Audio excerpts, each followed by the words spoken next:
Nature.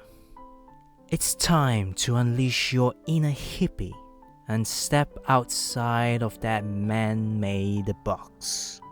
Take a walk in the woods. Smell those flowers, hug some trees.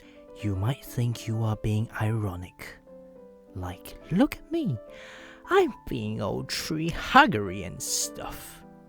But you might find that even those trees will hug you back.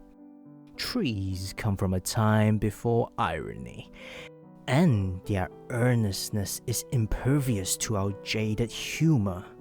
If that doesn't make you want to hug them even more, well, I guess you're a robot.